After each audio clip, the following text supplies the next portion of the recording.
नमस्कार जी, मैं दीपक बंसल आज आपके सामने एक ऐसी शख्सियत को लेकर आया हूँ जिसकी ज़रूरत आज हमारे पूरे समाज को है। खासों से बात करूँ तो पूरे भारत को है, हर घर को है।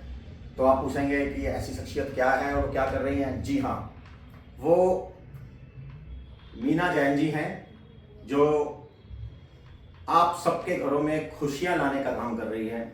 आज हमारे घरों में शादियाँ नहीं हो रही हैं, लड़कियों को लड़के नहीं मिल रहे हैं, लड़कों को लड़कियाँ नहीं मिल रही हैं, तो उसका बीड़ा उठाया मीना जैन जी ने।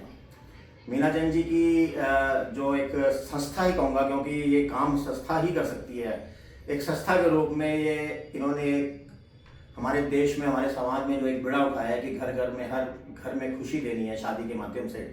तो मीना जैन जी, मैं आपसे मुखातिब होकर पूछना चाहूँगा कि ये विचार आपके मन में कैसे आया कि भाई मैं मैरिज ब्यूरो खोलूँ। मैं अधिकतर देखती थी मेरे घर में, आस पड़ोस में, सब जगह पे जिससे सुनो वही सुनते थे, रिश्ते हो ही नहीं रहे। और रिश्तेदार आजकल बताते ही नहीं है रिश्ते, है ना। तो शादियां हो ही नहीं रही थी, बड़ी मुश्किल से हो रही थी या फिर गलत रिश्ते हो जा रहे थे। तो इसलिए मुझे लगा कि ये बीड़ा मुझे उठाना चाहिए और रिश्ते कराने का काम, अगर मैं ठीक से रिश्ते करा सकूँ तो बहुत अच्छा काम होगा ये। तो रिश्ते करवाने के लिए आपका मैकेनिज्म क्या है? भाई देखिए, जैसे आपने कहा कि रिश्ते हो ही नहीं रहे, बच्चे शादी कर ही नहीं रहे, तो क्या यहाँ पर आप कोई प्री मैरिज काउंसलिंग या पोस्ट मैरिज काउंसलिंग भी करती हैं या सिर्फ एक डाटा ही दे देती हैं लड़के लड़कियों की भाई शादी कर लो? तो आपका क्या उसमें रोल रहता है कि जिससे रिश्ते बन जाएं और बन के वो निभ जाएं? अगर जरूरत पड़ती है तो हम काउंसलिंग देते हैं। अच्छा। हाँ, जहाँ जिसको जरूरत लगती है। और फैमिली को बुलाते हैं, बच्चों को बुलाते हैं, उससे पर्सनली बात करते हैं कि अगर वो शादी नहीं करना चाह रहे तो क्यों नहीं करना चाह रहे हैं। जनरली करना सब चाहते हैं, लेकिन डरते हैं बच्चे आजकल कि कहीं गलत रिश्ता ना हो, तो इसीलिए नहीं करते हैं बस, है ना, या फिर जिम्मेदारियों से भागते हैं। और अगर अच्छा पार्टनर उन्हें मिल जाए तो शादी करने के लिए तैयार होते हैं। तो आपने दो मुख्य विषय उठाए यहाँ पर कि बच्चे आजकल शादी क्यों नहीं कर रहे हैं, या तो वो डरते हैं या जिम्मेदारी से भाग रहे हैं।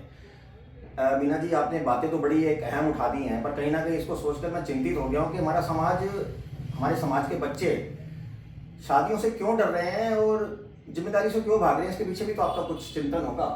क्योंकि वही है, आजकल जिस हिसाब से वो देख रहे हैं, डिवोर्स हो रहे हैं, मारपीट हो रही है। और आप भी न्यूज़ में पढ़ते होंगे कि लड़के ने लड़की को मार दिया है, लड़की ने लड़के को मार दिया। सभी इंडिपेंडेंट आजकल तो लड़कियां भी वो डब्बा बंद करके हाँ, नीले बैग का पूरा हाउस में पैक करके मार रही हैं। तो क्या हो रहा है, तो इसलिए सभी डरे हुए हैं। तो और कहीं ना कहीं ये डर पूरे समाज में फैला हुआ है, बच्चों के साथ साथ। तो मुझे लगा कि ये इसके बारे में समझाना चाहिए। अगर अच्छे बच्चे आपस में एक दूसरे से मिल जाते हैं, फैमिली मिलती है, क्योंकि ये खाली दो बच्चों का मिलाप नहीं है, दो फैमिली का मिलाप होता है, समाज बनता है। कहीं ना कहीं आप इसके द्वारा समाज का निर्माण करने में सहयोग दे रही हैं। तो थोड़ा सा मैं चाहूंगा कि आप अपने दर्शकों को ये भी बता दें कि आप इसमें क्या क्या चार्जेस ले रहे हैं, जिससे कि लोगों का धाड़स बन जाए। क्योंकि मैं समझता हूँ कि इस फील्ड में कहीं ना कहीं कुछ गलत प्रवृत्तियां भी जागृत हो गई हैं और समाज को गलत दिशा की ओर ले जाकर कहीं ना कहीं मैरिज ब्यूरो जैसे या मैरिज काउंसलिंग जैसे शब्दों का गलत प्रयोग किया जा रहा है। मैं क्योंकि एनजीओ चलाती हूँ तो मेरा पर्पस पैसा से कमाना नहीं है। मैंने बहुत ही कम फीस रखी हुई है, ताकि वो भी इसलिए कि ताकि जो सीरियस लोग हैं वो इसके साथ जुड़ें। जिसमें रजिस्ट्रेशन फीस मैंने केवल 1100 रुपये रखी है, और मीटिंग जब मैं कराती हूँ तो उसका अलग अलग हिसाब से, अगर वो दे सकते हैं नहीं दे सकते, उस हिसाब से हम पैसे लेते हैं। और फिर उसके बाद हम देखते हैं कि शादी किस तरह से हो रही है। गरीब बच्चों के लिए हम फ्री में भी शादी करवाते हैं।